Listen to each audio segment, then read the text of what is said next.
મારું નામ શીતલ છે। મેં મારી 4 વર્ષની દીકરીને સ્કૂલમાં ભણાવવાની શરૂઆત કરી। તેણીને પ્રવેશ અપાવ્યો। શાળાએથી આવતાની સાથે જ તેણીએ મને જોઈ અને કહ્યું, મમ્મી, આજે મારા પિતા મને લેવા આવ્યા હતા। આજે હું વાનમાં નથી આવી। આજે મારા પિતાએ મને ઘરે મૂકી દીધી છે। તેણીની વાત સાંભળીને મારા પગ નીચેથી જમીન સરકી ગઈ। મારી દીકરી શું કહી રહી છે તે વિચારીને મારો આત્મા ધ્રુજી ગયો, કારણ કે મારા પતિને અવસાન થયે 2 વર્ષ થઈ ગયા હતા। બરાબર 2 વર્ષ પહેલાં તેમને હાર્ટ એટેક આવ્યો હતો, જેના કારણે તેમનું અવસાન થયું હતું। વાર્તામાં આગળ શીતલના જીવનમાં શું નવા વળાંકો આવશે, કેવું રહેશે તેનું જીવન, તે બધું જાણીએ। પણ તેની પહેલાં વિડીયોને લાઇક અને ચેનલને સબસ્ક્રાઈબ કરવાનું ભૂલતા નહીં। અને હા, કમેન્ટમાં રાધે રાધે અવશ્ય લખજો। તો ચાલો જોઈએ આગળ સત્ય જાણવા માટે। મેં શાળાના ગેટ પર લગાવેલો સીસીટીવી કેમેરો જોયો। હું એ જોઈને દંગ રહી ગઈ કે મારા બાળપણના એ કાળા પડછાયા હજુ પણ મારી આંખોમાં જીવંત છે, જાણે દરેક દ્રશ્ય મારા હૃદયમાં તિરાડ પાડી દીધી હોય। હું કંઈ ભૂલી શકતી નથી। મને બધું ખૂબ સારી રીતે યાદ છે। શું કોઈ ભૂતકાળના ખરાબ સમયને ભૂલી શકે છે? અને પછી એક સમય એવો આવ્યો જ્યારે મારી માતાનું અવસાન થયું। ત્યારે હું 15 વર્ષની હતી। મારા પરિવારમાં ફક્ત 3 જ લોકો હતા, મારા પિતા, મારી માતા અને હું। હું તેમની પ્રિય પુત્રી હતી। મારા પછી મારી માતાને બાળક ન થઈ શક્યું। મારી માતાએ મારી ખૂબ કાળજી લીધી। પછી એક સમય એવો આવ્યો જ્યારે અચાનક તેમની તબિયત બગડી ગઈ અને તે આ દુનિયા છોડીને જતી રહી। ફક્ત આ દુનિયા જ નહીં, પણ મને અને પપ્પાને પણ એકલા છોડી દીધા। કદાચ મારે મારી જાતને કહેવું જોઈએ કે તેણે મને એકલી છોડી દીધી, કારણ કે પપ્પાએ તેના મૃત્યુ પછી ફરીથી લગ્ન કર્યા। તેમને પોતાની જીવનસાથી મળી ગઈ, પણ મારું કોઈ ન હતું। મમ્મીના મૃત્યુ પર પપ્પાની આંખોમાં આંસુ હતા। શરૂઆતમાં તેઓ મને ખૂબ પ્રેમ કરતા હતા। બધું બરાબર ચાલી રહ્યું હતું। તેઓ મને તેમની બાજુમાં સુવડાવતા હતા। પણ આ સમય પણ જલ્દી ગયો હતો, કારણ કે થોડા મહિના પછી મારે એક અજાણી સ્ત્રીનો સામનો કરવો પડ્યો। મારા પિતાએ ફરીથી લગ્ન કર્યા અને એ અજાણી સ્ત્રી અમારા જીવનમાં આવી। મારી નવી માતા, મારા પિતાની બીજી પત્ની। આ બધું મારા માટે નવું હતું। મને સારી રીતે યાદ છે કે જ્યારે તે પહેલીવાર અમારા ઘરમાં પ્રવેશી, ત્યારે તેની આંખોમાં મારા માટે કોઈ પ્રેમ ન હતો, કોઈ સ્નેહ ન હતો। જાણે હું તેના માટે કંઈ ના હોઉં, જાણે હું તેના માટે ફક્ત એક બોજ હોઉં। તેણે ક્યારેય મારી તરફ પ્રેમથી જોયું નહીં। અને પછી સમય જતાં આ વાત સંપૂર્ણપણે સાચી લાગવા લાગી। મારા પિતા દિવસે ને દિવસે બદલાતા રહ્યા। તેઓ મને એક સમયે પ્રેમ કરતા હતા। બીજી પત્ની આવ્યા પછી તેમણે પોતાનું સંપૂર્ણ ધ્યાન તેમની પત્ની પર કેન્દ્રિત કર્યું અને લગભગ તેમની પુત્રીને ભૂલી જ ગયા। તેમની આંખો અને પ્રેમ મારા માટે ઓછો અને એ સ્ત્રી માટે વધુ હતો। મારા પિતા તેની સાથે જે હસતા અને તે બધું ચૂપચાપ જોતી હતી। તેઓ તેની સાથે ખાતા, તેઓ રાત્રે તેની સાથે રૂમમાં બેસતા અને હું મારા ધાબળામાં એકલી સૂતી હતી। મારી માતાએ મને ક્યારેય એકલી છોડી ન હતી અને માતાના મૃત્યુ પછી મારા પિતાએ તે સ્થાન લીધું। પરંતુ જ્યારે તેના બીજા લગ્ન થયા, ત્યારે તેણે મને સંપૂર્ણપણે એકલી છોડી દીધી। મારા દરેક આગ્રહ, દરેક ઈચ્છા, મારા દરેક આંસુ અર્થહીન બની ગયા હતા। મારા પિતાનો પ્રેમ હવે ફક્ત એ સ્ત્રી માટે હતો। જ્યારે એ સ્ત્રીએ મારા પિતાના બીજા બાળકને જન્મ આપ્યો, ત્યારે મારી સ્થિતિ આ ઘરમાં એક નોકરાણી જેવી થઈ ગઈ। તેણે 1 વર્ષમાં પુત્રને જન્મ આપ્યો। હવે હું ઘરના બધા કામ કરતી હતી। વાસણ ધોવા, કપડાં ધોવા, ઝાડુ મારવું, ખોરાક રાંધવો, બધું જ મારી જવાબદારી બની ગયું। મારી સાવકી માતા તેના પુત્રને મને સોંપતી। તેના પુત્રની સંભાળ રાખવી, તેને નવડાવવું, આખી રાત જાગીને પોતાના બધા કામ કરવા અને પછી આખો દિવસ ઘરના બધા કામ કરવા, એ મારા માટે સામાન્ય વાત બની ગઈ હતી। મારી સાવકી માતાના ચહેરા પર હંમેશા એક વિચિત્ર સ્મિત રહેતું, પણ જ્યારે પણ મારા પિતા ઘરે ન હોય ત્યારે તે મારું જીવન દુઃખી કરી દેતી। તેમના મોંમાંથી નીકળતા શબ્દો મારા હૃદયને તીરની જેમ વીંધી નાખતા। તે મને કહેતી કે તું ખૂબ જ કમનસીબ છે, તે તારી માતાને ખાઈ લીધી અને તને દયાથી ઉછેરી રહ્યા છીએ, નહીતર આવી છોકરીઓ શેરીમાં ફરતી રહે છે। હું ખૂબ જ નાની અને નબળી હતી, પણ હું આ શબ્દો શાંતિથી સહન કરતી હતી।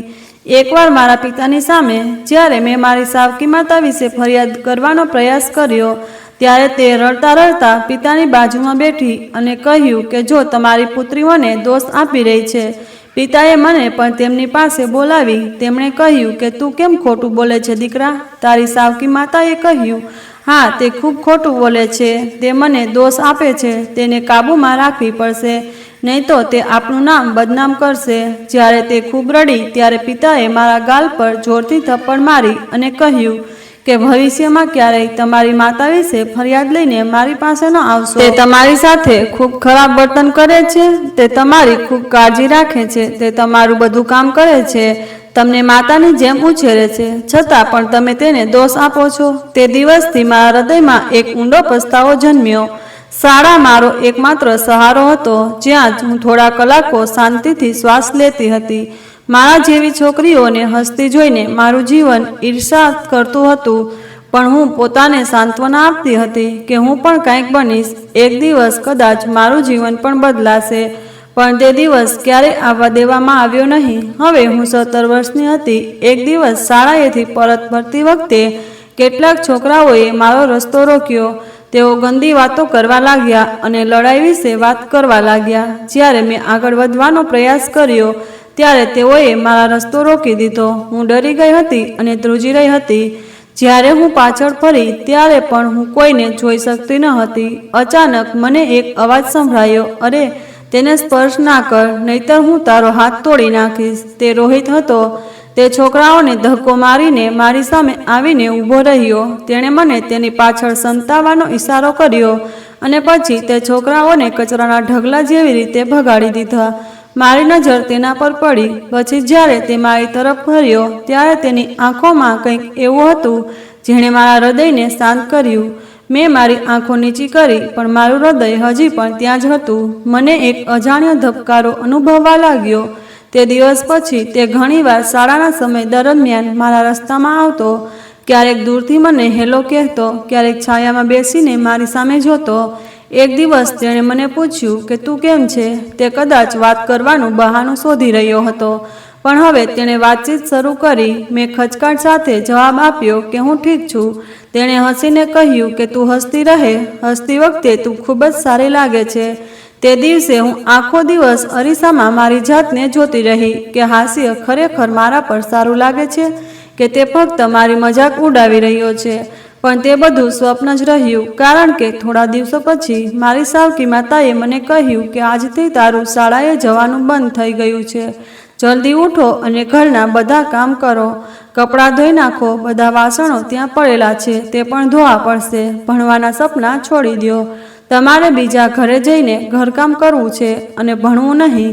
જ્યારે મેં કંઈક કહેવાનો પ્રયાસ કર્યો ત્યારે તે મારા વાળ પકડીને રસોડામાં લઈ ગઈ અને કહ્યું કે આજે રાત્રે તમારે રાત્રિ ભોજન રાંધવું પડશે. હું રડતી રહી અને ઘરના બધા કામ કરવા માટે મજબૂર થઈ ગઈ. આજે જ્યારે પિતા ઘરે આવ્યા ત્યારે તેમણે મને પૂછ્યું કે હું આજે શાળાએ કેમ નથી ગઈ. હું કંઈ બોલી શકું તે પહેલાં મારી સાવકી માતા આગળ આવી અને કહ્યું કે તમારી દીકરી ઘરેથી ભાગી જાય છે અને શેરીઓમાં ફરતી રહે. મેં તેને પકડીને ઘરે લાવી. પહેલાં તો પિતાએ મારી સામે જોયું. તેમણે મારી વાત સાંભળી નહીં અને મારા હાથ પર હાથ મૂક્યો. તેમણે મારી વાત પણ સાંભળી નહીં અને તેમની પત્ની પર વિશ્વાસ કર્યો. તેમણે મારા વાળ ખેંચીને કહ્યું, શરમ આવવી જોઈએ. તું મારી દીકરી છે અને તું આવી વાતો કરી રહી. છોકરીઓ આ રીતે બહાર નથી જતી. જો ભવિષ્યમાં મને તમારી પાસેથી કોઈ ફરિયાદ સંભળાશે તો હું આ વાળ કાપી નાખીશ. તારો અભ્યાસ છોડી દો. તારું આજ કામ છે. ઘરકામ કરો. હું શાંતિથી બેઠી અને રડતી રહી. મારા અંદરનું દરેક સ્વપ્ન હવે ચકનાચૂર થઈ ગયું હતું. પ્રેમ ન હતો, શિક્ષણ ન હતું, પ્રકાશ ન હતો, ઘરની શાંતિ ન હતી. મારા હાથમાં વાસણો હતા અને મારા હૃદયમાં એક બોજ હતો જેનો ભાર દિવસે ને દિવસે વધતો જતો હતો. અને એક સાંજે જ્યારે હું શાકભાજી ખરીદવા માટે ઘરની બહાર નીકળી ત્યારે રસ્તામાં મને રોહિત મળ્યો. તેણે મને પૂછ્યું, તું આ દિવસોમાં ક્યાં દેખાતી નથી? બધું બરાબર છે? મેં ફક્ત એટલું જ કહ્યું કે બધું બરાબર છે. મારી આંખોમાંથી આંસુ વહેતા જોઈને તે કંઈક કહેવા માંગતો હતો, પણ હું પાછળ ફરીને ચાલી ગઈ. તે દિવસ પછી મેં જીવવાનું શીખી લીધું હતું. મને સમય કેવી રીતે પસાર કરવો તે સમજાતું ન હતું, પણ રોહિત મારા માટે આશા બની ગયો હતો. હું મારા હૃદયમાં તેના વિશે વિચારીને હસતી હતી. મને તેની યાદ આવતી હતી. તે ઘણીવાર શેરીના ખૂણા પર મળી આવતો, જ્યાંથી શાળાનો રસ્તો શરૂ થતો હતો, અને હવે જ્યારે હું શાળાએ જતી ન હતી ત્યારે તે મારી રાહ જોતો. એક દિવસ મેં હિંમત ભેગી કરી અને ત્યાં જવાનું શરૂ કર્યું. કદાચ મારું હૃદય ખાતરી આપવા માંગતું હતું કે બધું હજી પૂરું થયું નથી, હું હજુ પણ શ્વાસ લઈ શકું છું. તેણે મારી સામે હસીને કહ્યું કે શીતલ, આ દુનિયા તારા જેવી છોકરીઓ માટે નથી બની, પણ આપણે આ દુનિયાને આપણી પોતાની બનાવીશું. તું બસ મારો હાથ પકડી રાખ. અને હું ખરેખર તેનો હાથ પકડી. સમય વીતતો ગયો અને અમારો પ્રેમને 1 વર્ષ થઈ ગયું. રોહિત મારા કરતાં 3 વર્ષ મોટો હતો. તે 20 વર્ષનો હતો. અત્યાર સુધી મારી સાવકી માતાને ખબર નહોતી કે જો હું કોઈ કામ માટે ઘરની બહાર જાઉં છું તો હું રોહિતને પણ મળું. અને અમારો મૌન પ્રેમ અત્યાર સુધી સફળ રહ્યો. અમે બંને કોઈને કોઈ વાત વિશે વાતો કરતા, નાની નાની વાતો જે 2 સાચા મિત્રો એકબીજા સાથે શેર કરે છે. એક દિવસ તેણે મારો હાથ પકડીને કહ્યું કે જો હું તને નહીં મળીશ તો કદાચ હું પણ આ વિસ્તાર જેવો બની જઈશ. મેં હસીને કહ્યું કે પછી તું તારા જેવો બની જા. મેં ગંભીર બનીને કહેતી કે હું તને વચન આપું છું, હું તને ક્યારેય એકલી નહીં છોડું. તે મને પાર્કમાં લઈ જતો અને બેન્ચ પર બેસતા. તે મારી આંગળીઓ તેના હાથમાં લેતો અને પૂછતો કે આ હાથ મારો હાથ ક્યારે પકડશે. હું હસતી. અમે દરેક મીટિંગમાં નાના નાના સપના ગુંથતા. અમે અમારા ભવિષ્ય વિશે વિચારતા. તે કહેતો કે એક દિવસ આપણું પોતાનું ઘર હશે જેમાં તું મારી સાથે હશે. અને હસતી હતી.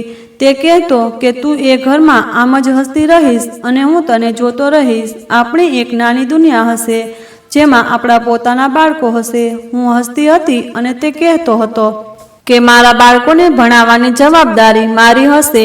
તે કહેતો હતો કે સારું, પછી હું ભોજન બનાવીશ. આ બધા અમારા સપના હતા જ્યાં દુનિયાનો કોઈ ડર ન હતો, કોઈ ઝેર આપણા સુધી પહોંચી શક્યું નહીં. એક દિવસ જેનો મને હંમેશા ડર હતો તે જ બન્યું. રોહિત અને હું પાર્કના એક ખૂણામાં બેઠા હતા. મારું માથું તેના ખભા પર હતું અને તે મને ફિલ્મના હીરોની જેમ કહી રહ્યો હતો કે તે કેવી રીતે એક નાનો વ્યવસાય શરૂ કરવા માંગે છે. અચાનક મારા ચહેરા પર એક જોરદાર થપ્પડ પાડી અને મેં ડરથી ઊંચું જોયું તો તે જ હતી મારી સાવકી માતા. તેની આંખોમાંથી લોહી નીકળતું હતું. તેણે મને હાથ પકડીને ખેંચી. તેને મને એટલી જોરથી ખેંચી કે હું જમીન પર પડી ગઈ અને ચીસો પાડવા લાગી. અમે તને એવી રીતે ઉછેરી કે તું રસ્તા પર બેસીને છોકરાઓ સાથે ફરતી રહે.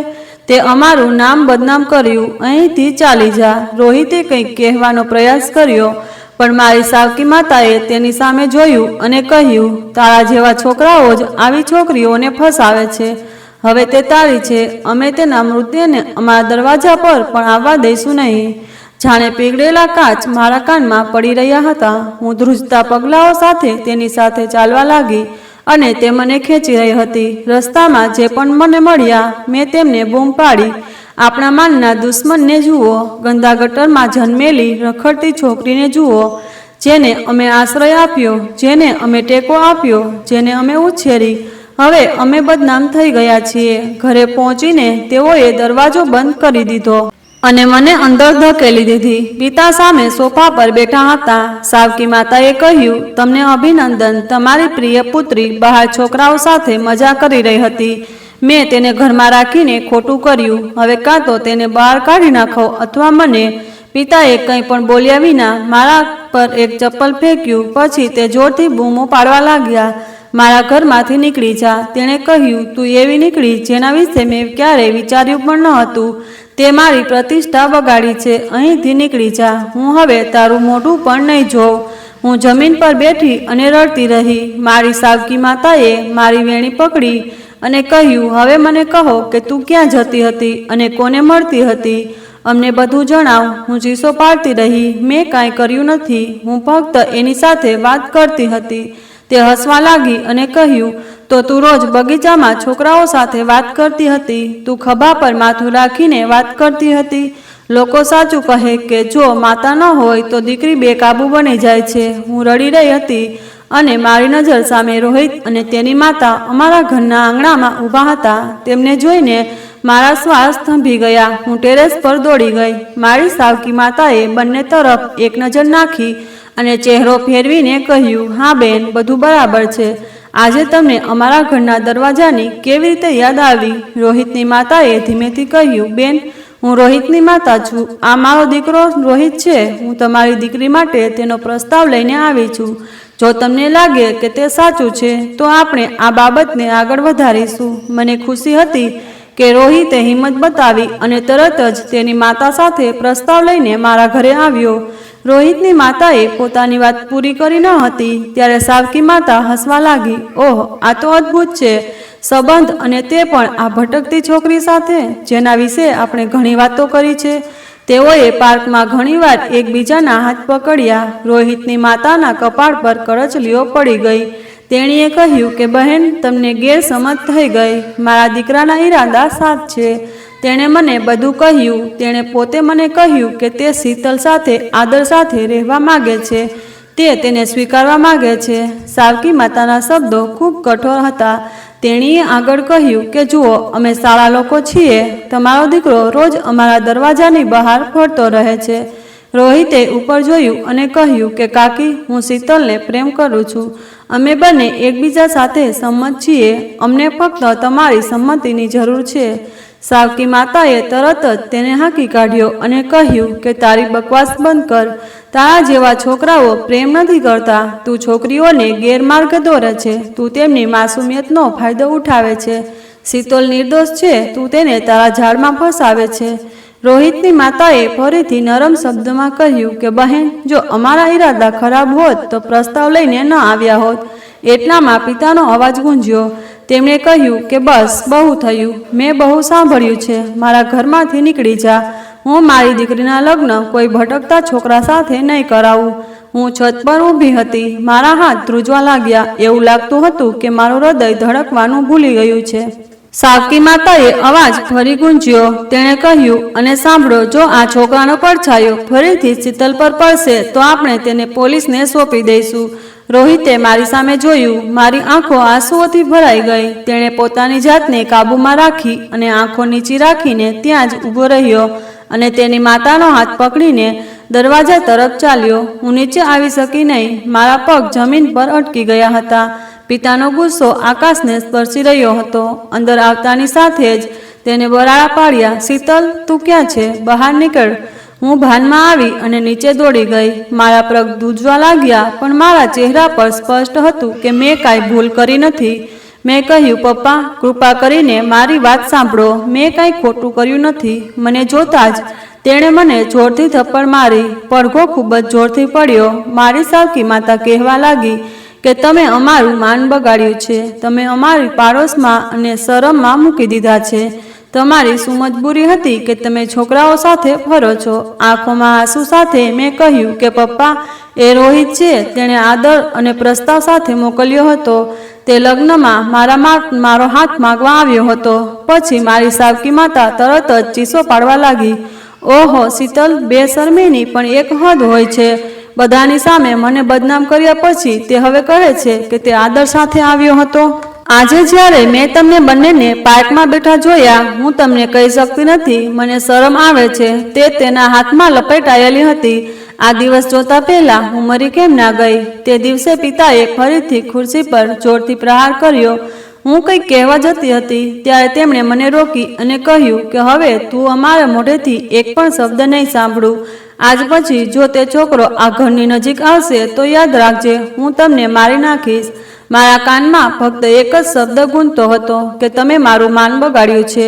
હું ચૂપચાપ ઊભી હતી. હું અંદરથી ચીસો પાડવા માંગતી હતી. હું બધું કહેવા માંગતી હતી, પણ મારી જીભ બંધ હતી. મારી આંખો આંસુઓથી ભરાઈ ગઈ. બીજા દિવસે મારી સાવકી માતાએ સંબંધમાંથી નીકળેલી સ્ત્રીને બોલાવી અને જોરથી કહ્યું કે ગમે તે થાય, આજે જ તેને લગ્ન કરાવી દો. તે કાળો હોય, લંગડો હોય, અપંગ હોય, વૃદ્ધ હોય કે યુવાન, જે કોઈ ઉપલબ્ધ હોય તે કરશે. હું હવે તેના ગુસ્સાને સહન કરી શકતી નથી.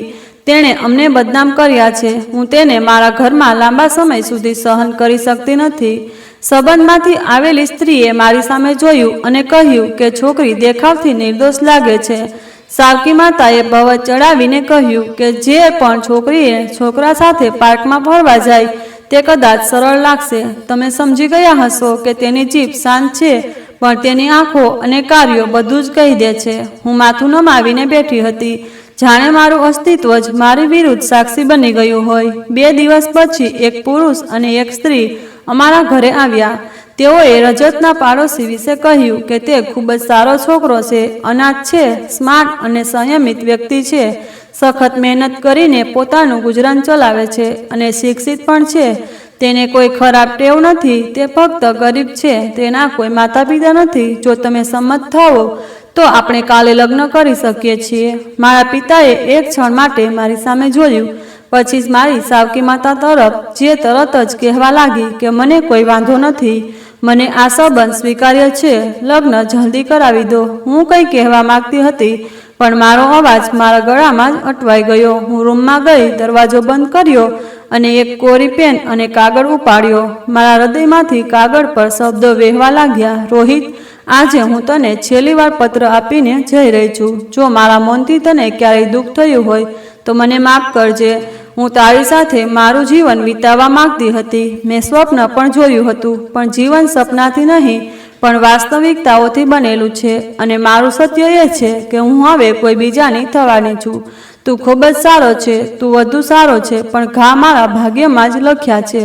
મારા માટે પ્રાર્થના કર કે જે વ્યક્તિ સાથે મારું નામ જોડાશે તે મારો આદર કરે. હું હંમેશા તારા માટે પ્રાર્થના કરતી રહીશ. તમારી શીતલ. મેં પત્ર ફોલ્ડ કર્યો અને મારા પાડોશીની દીકરી રશ્મિને કહ્યું કે આ પત્ર કોઈ પણ રીતે રોહિતને પહોંચાડે. લગ્નની રાત્રે મારી આંખો એટલી બધી રડી હતી કે હવે આંસુ પણ થાકી ગયા હતા. તે રૂમમાં સાદા કપડાં પહેરીને મારી આંખો નીચી રાખીને બેઠી હતી. તે આવીને એક ખૂણામાં બેઠો. થોડીવાર પછી તેણે કહ્યું કે મને ખબર છે કે તમારું હૃદય બીજે ક્યાંક છે, પણ હું બળજબરીથી કોઈનું દિલ કબજે કરવા માંગતો નથી. હું થોડી વાર ચૂપ રહી. પછી મેં કહ્યું, રજત, મેં તને મારા હૃદયથી સ્વીકારી લીધો છે. બસ મને થોડો સમય આપો, એટલો સમય આપો કે હું મારા ઘાવ રૂઝાવી શકું. મને તારી સામે કોઈ ફરિયાદ નથી. મારા તૂટેલા અસ્તિત્વને સુધારવા માટે મને ફક્ત થોડી ધીરજની જરૂર છે. તેણે ધીમેથી કહ્યું કે મને કોઈ ઉતાવળ નથી. તું મારું ભાગ્ય છે અને હું જાણું છું કે મારા ભાગ્ય સાથે કેવી રીતે ધીરજ રાખવી. મેં પહેલા માણસની આંખોમાં મારા માટે પ્રેમ અને આદર જોયો હતો. આંખોમાં ન તો વાસના હતી કે ન તો દાવ, ફક્ત એક મૌન. મને વિશ્વાસ હતો. એવું લાગતું હતું કે તે કહી રહ્યો હતો, હું રાહ જોઈશ શીતલ, તું ગમે તેટલી વાર ઈચ્છે, પણ તારી હા વગર હું કોઈ દાવો નહીં કરું. એક ક્ષણ મને પહેલીવાર લાગ્યું કે ભગવાનને દરેક નિર્ણય કોઈને કોઈ રીતે આપણા ભલા માટે જ છે. શરૂઆતમાં હું ચૂપ રહેતી અને તે પોતાની મર્યાદામાં રહેતો અને હું મારી મર્યાદામાં. પણ દરેક દિવસ એક નવો પાસું લઈને આવતો. રજતની કોમળતા, તેના શબ્દોનો આરામ અને કોઈ પણ પ્રશ્ન કર્યા વિના મને સાંભળવાનો અનુભવ, બધું જ ધીમે ધીમે મારા હૃદયમાં પ્રવેશી રહ્યું હતું. એક રાત્રે ભોજન કર્યા પછી તેને ચાનો કપ આપતી વખતે મેં તેને પૂછ્યું કે શું તમે ક્યારેય એકલા અનુભવ્યા છો? તેણે મારી તરફ હળવા સ્મિત સાથે જોયું અને કહ્યું કે જ્યારે તમારી આસપાસ અવાજો આવે છે ત્યારે તમને એકલતા અનુભવાય છે, પણ હૃદયમાં શાંતિ હોય છે. હું હંમેશા મૌનમાં મોટો થયો છું. મેં આશ્ચર્ય સાથે પૂછ્યું, મૌનમાં કેવી રીતે? તેણે કહ્યું કે હું અનાથાશ્રમમાં મોટો થયો છું. મને મારા માતા પિતાના ચહેરા પણ યાદ નથી. જ્યારે હું 5 વર્ષનો હતો ત્યારે મને અનાથાશ્રમના દરવાજા પર છોડી દેવામાં આવ્યો હતો. આ નામ રજત પણ અનાથાશ્રમના લોકોએ મને આપ્યું હતું. મેં આશ્ચર્યચકિત આંખોથી તેની સામે જોયું, જાણે કોઈએ મારું હૃદય ફાડી નાખ્યું હોય. ધીમે ધીમે મેં કહ્યું કે તે ક્યારેય શોધ્યું નથી? તે ક્યારેય જાણવાની ઈચ્છા નથી કરી કે તારા માતા પિતા કોણ છે? તે એક ક્ષણ માટે ચૂપ રહ્યો અને કહ્યું કે હું ખૂબ નાનો હતો. જ્યારે હું ભાનમાં આવ્યો ત્યારે એટલો સમય પસાર થઈ ગયો હતો કે હું કંઈ જાણી શક્યો નહીં. ઈચ્છાનું સ્થાન વાસ્તવિકતાએ લીધું હતું અને વાસ્તવિકતા એ હતી કે મને પોતાનું કહી શકે તેવું કોઈ ન હતું. મારા હાથમાં ચાનો કપ ધ્રુજવા લાગ્યો. મેં નીચે જોયું અને કહ્યું, હું તારા વિશે બહુ ઓછું જાણું છું, પણ આજે મને જે ખબર પડી તેણે મારી નજરમાં ખૂબ મોટું સ્થાન આપ્યું છે. તેણે મારી સામે નીચું જોયું અને ધીમેથી કહ્યું, હું મહાન નથી શીતલ, બસ એટલું જ કે મેં શક્ય તેટલું સહન કર્યું છે. તે વધુને વધુ શાંત થતો ગયો. અનાથાશ્રમની છત વાદળી રંગવામાં આવી હતી, પણ વાદળી આકાશની જેમ તે પણ કાંઠાહીન અને નિર્દય લાગતું હતું. ત્યાં મિત્રો હતા, પણ દરેક ચહેરો સામાન્ય હતો, દરેક હાસ્ય સામાન્ય હતું, દરેક હૃદયમાં એક ઈચ્છા. મને ક્યારેય કોઈ પાસેથી કોઈ અપેક્ષા નહોતી, કારણ કે જેઓ બાળપણમાં પોતાનો પડછાયો ગુમાવે છે તેઓ ફરીથી સૂર્ય સાથે મિત્રતા કરે છે. મેં પહેલીવાર તેની આંખોમાં આંસુ જોયા, તે આંસુ જે રોકાયેલા હતા પરંતુ શાંત તોફાનની જેમ વહેવા માટે તૈયાર હતા. મેં તેના હાથ પર મારો હાથ મૂક્યો અને કહ્યું કે હવે તું એકલો નથી, હું તારી સાથે છું. હું તને એ આદર, એ પ્રેમ આપીશ. તેણે મારો હાથ હળવેથી પકડીને કહ્યું કે આ વિશ્વાસ મારી સૌથી મોટી સંપત્તિ છે. શીતલ, મને તમારી સામે કોઈ ફરિયાદ નથી. હું તમને દબાણ નહીં કરું. તમે મારા ભૂતકાળનો ભાર સહન કરો, પણ જો તમે મારી સ્થિતિ સુધારવા માંગતા હોય તો હું જીવનની કળા શીખીશ. મેં મારી આંખો નીચી કરીને કહ્યું કે પ્રેમ સમય સાથે નહીં, લાગણીઓ સાથે હોય છે. તમે મને માન આપ્યું, તમે શબ્દો વિના મારા દુઃખને સમજી ગયા. આ પછી હૃદયનું નમવું સ્વાભાવિક હતું. હું તમારા પ્રત્યે વફાદાર રહેવા માગું છું. હું તમારા જીવનને પ્રેમથી ભરવા માગું છું અને હું તમારા માટે પ્રાર્થના કરું છું. આ રીતે જીવન જીવવા માગું છું. તે જ ક્ષણે મેં કોઈ શપથ લીધા ન હતા, મેં કોઈ દાવો કર્યો ન હતો. મારા હૃદયે ફક્ત સ્વીકાર્યું હતું કે સંબંધ હવે ફક્ત સંબંધનું નામ નથી, પણ એક નવી સફરની શરૂઆત છે, જેમાં પ્રેમ, વિશ્વાસ અને બે તૂટેલા હૃદયને એક કરવાની ઈચ્છા સામેલ છે. મને ખબર જ ન પડી કે આપણો પ્રેમ ક્યારે વ્યક્ત થયો. જાણે દરેક લાગણી અર્થહીન હતી, જાણે વચનો આપવામાં આવ્યા હોય. દરરોજ રાતે સૂતા પહેલાંની તે વાતો, કપાળ પરની તે શાંતિ અને સવારે ઉઠતાની સાથે જ આંખોમાં ચમકતી મારી ઝલક, બધું એટલું નરમ અને સંપૂર્ણ લાગવા લાગ્યું કે જાણે જીવન હવે આ વર્તુળમાં જ અટકી ગયું છે. અને પછી બીજા મહિને ખુશી આવી, જેણે મને નવા જીવનની સુગંધથી ભરી દીધી. હું ગર્ભવતી હતી. આ સમાચાર આવતાની સાથે જ મારી અંદરની શાંતિ ખુશીથી ભરાઈ ગઈ. રજત થોડીવાર ચૂપ રહ્યો જ્યારે તેણે આ સાંભળ્યું, અને પછી તેણે મારા ખોળામાં માથું મૂક્યું અને એવું લાગ્યું કે મારા શ્વાસ બંધ થઈ ગયા છે. તેણે ખુશી, ડર અને આત્મવિશ્વાસ સાથે કહ્યું કે શીતલ, હું હવે તને જ નહીં પણ તમને બંનેને પ્રેમ કરું છું. તે દિવસોમાં તે મને ક્યાંય જવા દેતો ન હતો. જ્યારે તે કામ પર જતો ત્યારે પણ તે મને વારંવાર ફોન કરીને પૂછતો કે મેં કંઈ ખાધું છે કે નહીં, તું બરાબર શ્વાસ લે છે. જ્યારે હું હસતી ત્યારે તે કહેતો કે મારો દીકરો હસતી માતાને પેટે જન્મશે, રડતી માતાને નહીં. હું કહેતી કે દીકરો હશે કે દીકરી. તે હસતો અને કહેતો જે થાય તે તારું જ હોવું જોઈએ, કારણ કે તું તેની માતા છે. મારા પર ગર્વ માટે આ પૂરતું છે. જ્યારે મને 9મા મહિનામાં હોસ્પિટલે લઈ જવામાં આવી ત્યારે તે મારી સાથે બેઠો રહ્યો, મારો હાથ પકડીને વારંવાર મારા માટે પ્રાર્થના કરતો રહ્યો. તેણે કહ્યું, શીતલ, આજે પહેલીવાર મને ડર લાગી રહ્યો છે. એવું લાગતું હતું કે હું કંઈક ગુમાવી દઉં છું. હું તમારા બંનેની સલામતી માટે પ્રાર્થના કરી રહ્યો છું. બસ તમે સુરક્ષિત રહો. અને પછી એક ક્ષણ આવી જ્યારે મારી દીકરી મારી છાતીને ગળે લગાવીને શ્વાસ લઈ રહી હતી અને રજત રડી પડ્યો. તેણે મારા કપાળ પર ચુંબન કર્યું અને કહ્યું કે આ ક્ષણ ખૂબ જ યાદગાર છે. હું તને હંમેશા યાદ રાખીશ. શીતલ, આજે હું સંપૂર્ણ અનુભવું છું. બધું બરાબર હતું. જીવન પ્રેમના વર્તુળમાં ફરતું હતું અને તે વર્તુળમાં અમે બંનેએ અમારા સપના જોયા. પછી અચાનક એક રાત્રે તેને છાતીમાં દુખાવો થયો. તેણે તેનો હાથ તેની છાતી પર મૂક્યો અને કહ્યું, શીતલ, એવું લાગે છે કે કંઈક મારા હૃદયને વીંધી રહ્યું છે. આ સાંભળીને હું ચોંકી ગઈ. હું તરત જ તેને હોસ્પિટલ લઈ ગઈ. આખા રસ્તે તે મારો હાથ પકડીને રાખતો રહ્યો અને કહેતો રહ્યો કે શીતલ, મારી દીકરીનું ધ્યાન રાખજે. તે તારી જેમ મજબૂત હોવી જોઈએ. દુનિયાને તમારી આંખોમાં રાખો, મારી રાહ ના જુઓ. હું રડતી રહી, ચીસો પાડતી રહી, પણ તેનો હાથ મારી હથેળીમાંથી સરકી ગયો અને પછી એક એવી શાંતિ મારા અસ્તિત્વમાં આવી ગઈ જે કદાચ મારા આખા જીવનમાં સમાપ્ત નહીં થાય. તેનું અસ્તિત્વ હોસ્પિટલના સફેદ પલંગ પર નિર્જીવ પડેલું હતું, પરંતુ મારા હૃદય પર તેની પકડ હજુ પણ પહેલા જેવી જ કડક હતી. થોડા દિવસો વીતી ગયા હતા. ફોન ચાલુ હતો ત્યારે મારા આંસુ પણ સુકાયા ન હતા અને મેં મારી સાવકી માતાનો અવાજ સાંભળ્યો. તેણીએ કહ્યું, મેં સાંભળ્યું છે કે તમારા પતિનું અવસાન થયું છે. હવે પાછા આવવાનું સ્વપ્ન ના જુઓ. મેં તમને વિદાય આપીને મારી ફરજ બજાવી છે. હવે તમે અને તમારા બાળકો જાણો. તારો ચહેરો ના બતાવ. હું ચૂપ રહી અને મનમાં વિચારતી રહી કે હું કેમ પાછી જાઉં. મારા માટે ત્યાં શું બાકી છે?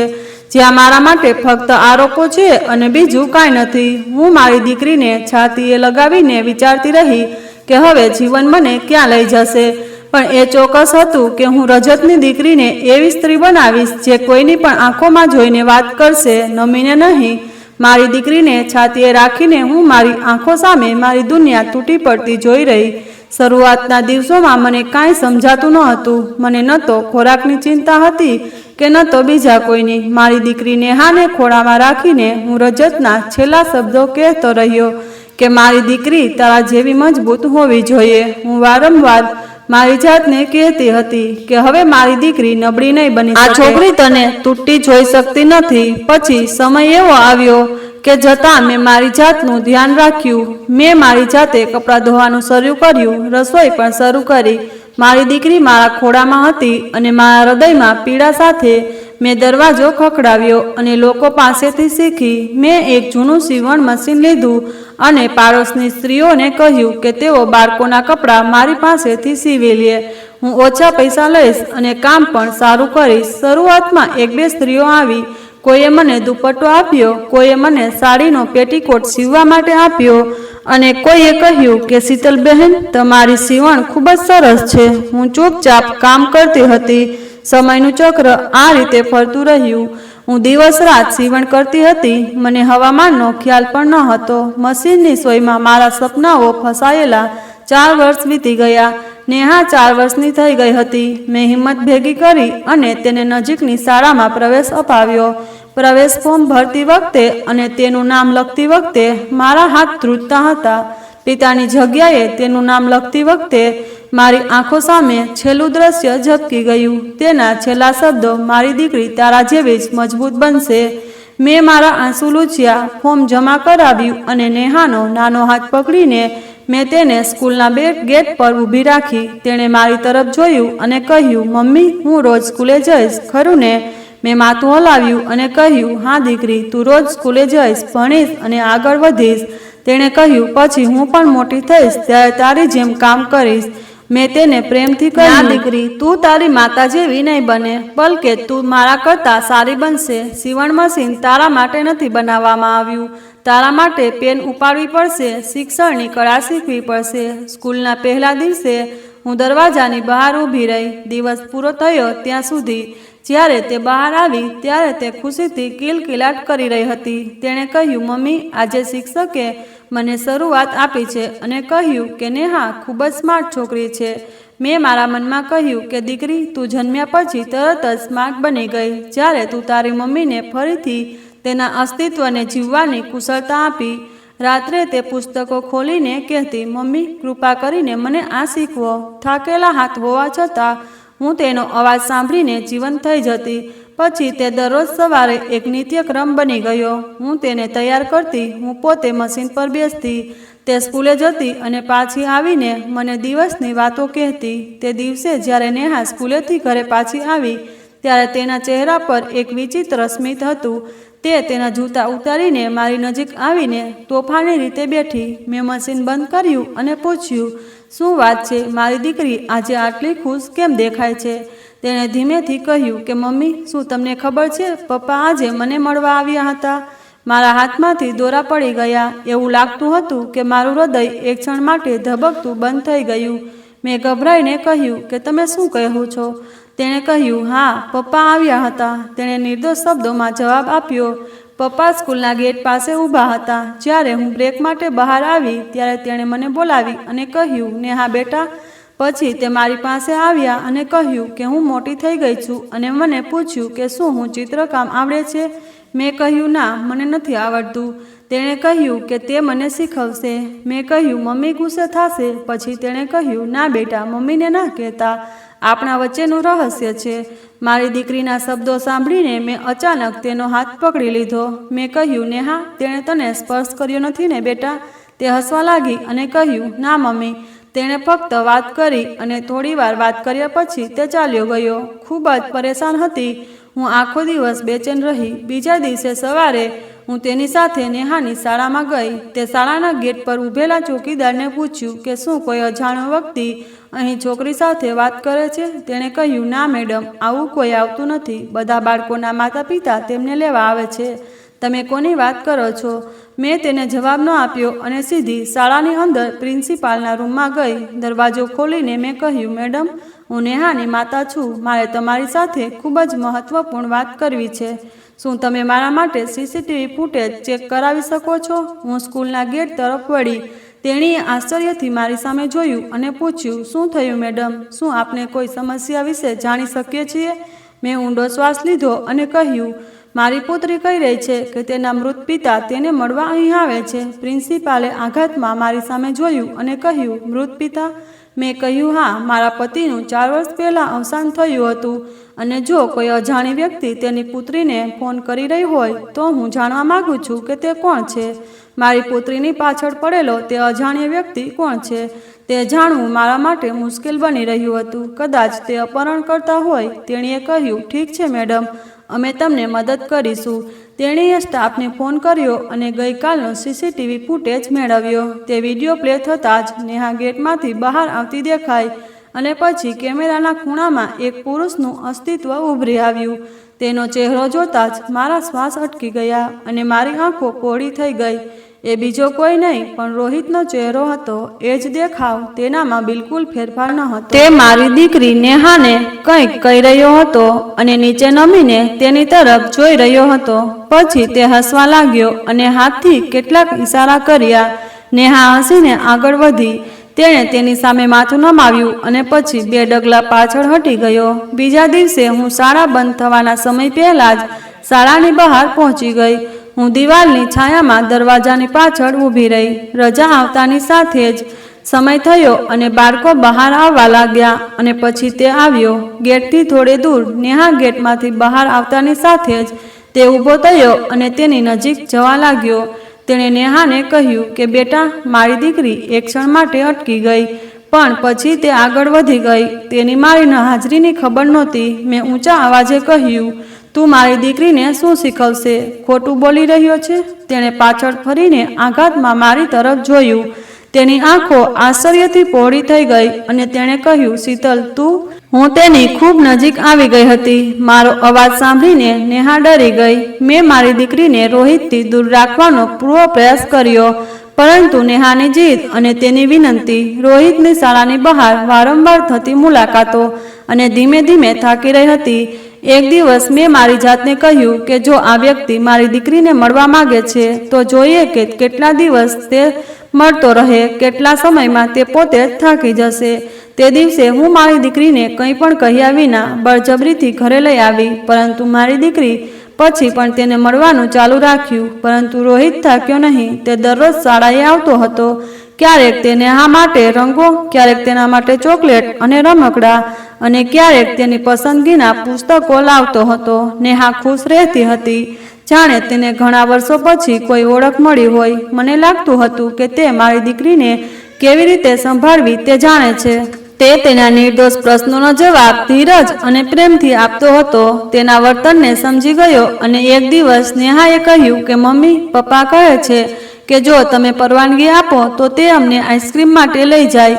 તે એક ક્ષણ માટે મારી દીકરીની આંખોમાં જોયું. ખૂબ ખુશ હતી. તેને રોહિત સાથે રહેવું ખૂબ ગમ્યું અને તે આઈસ્ક્રીમ ખાવા માટે કોઈ પ્રશ્ન પૂછતી ન હતી પણ વિનંતી કરી રહી હતી. મારી દીકરીની માસૂમ ખુશી જોઈને મેં હા પાડી અને અમે ત્રણેય એક પાર્કના ખૂણામાં બેન્ચ પર બેઠા હતા.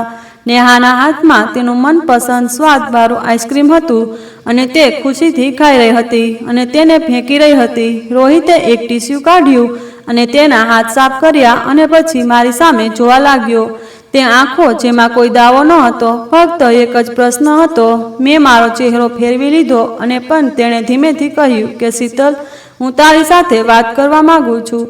મેં કહ્યું કે નેહા સામે એવું કંઈ ન બોલજે જે તેને મૂંઝવણમાં મૂકે. તેણે માથું નમાવ્યું અને કહ્યું કે હું તારા પતિના અંતિમ સંસ્કારમાં આવ્યો હતો.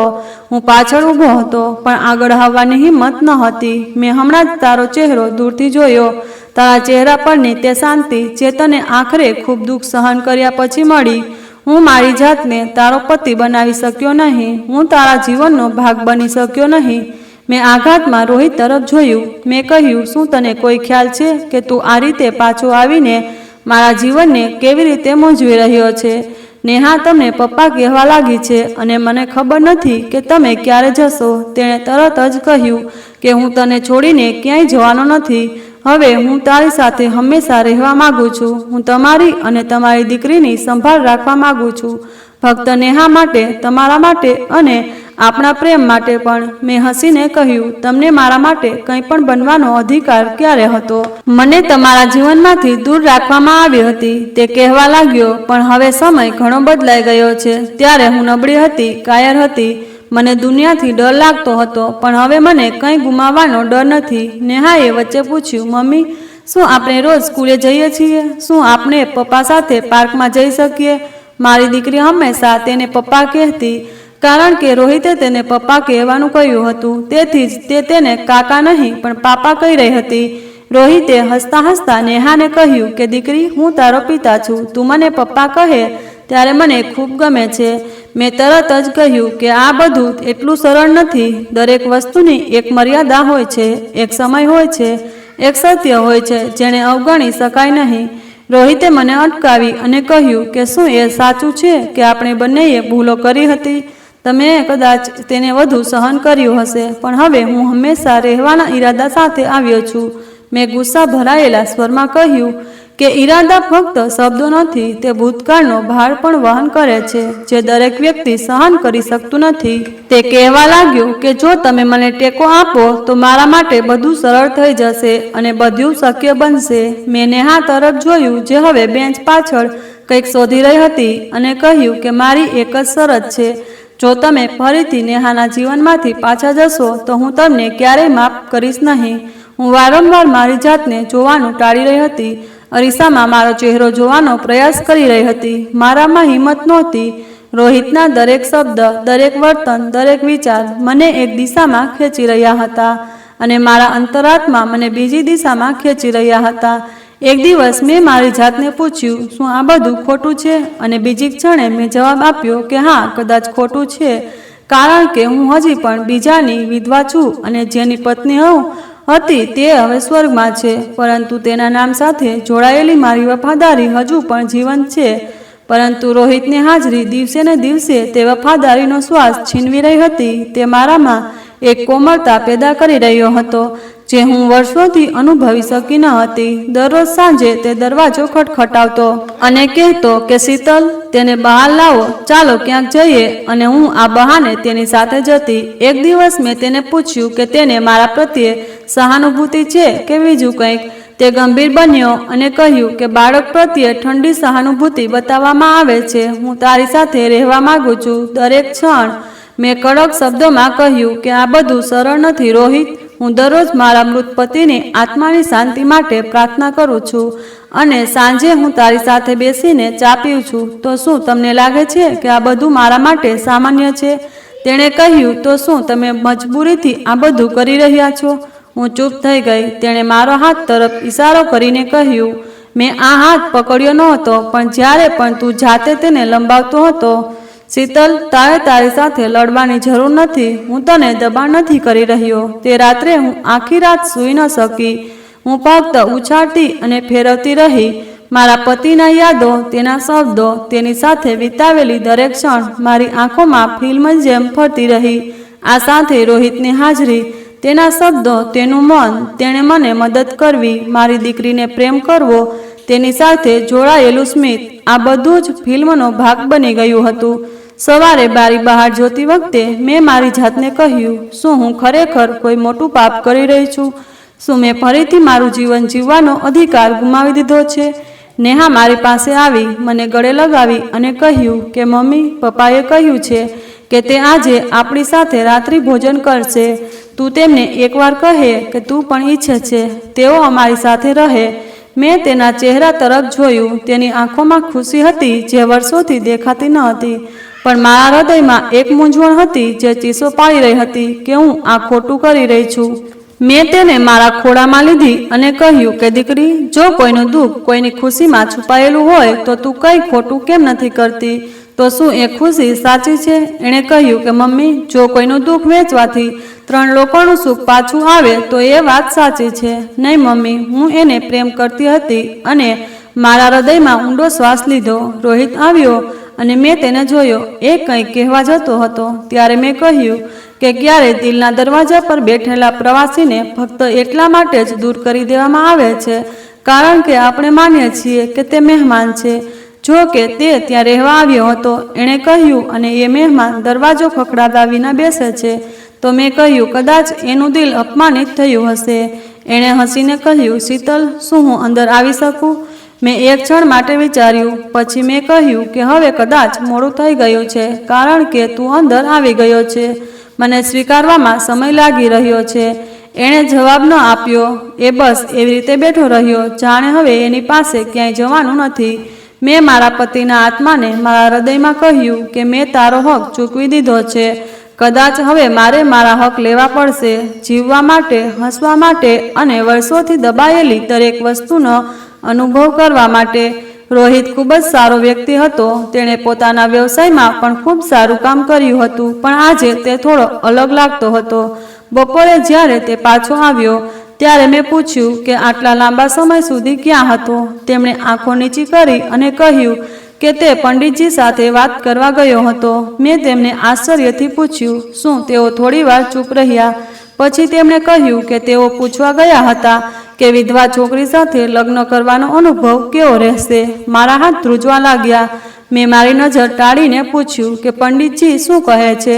તેમણે ધીમેથી કહ્યું કે તેમણે કહ્યું, આ ખૂબ જ સારી વાત છે. જો તમે કોઈ લાચાર વ્યક્તિને ટેકો આપવા માંગતા હો તો કદાચ આ દુનિયામાં કોઈએ તમારા વધુ પવિત્ર કાર્ય નથી કર્યું. જો કોઈ વિધવાને એકલી છોકરી એકલી હોય તો તેને બચાવવા અને ટેકો આપવાનો લગ્ન કરતાં વધુ સારું કોઈ રસ્તો નથી.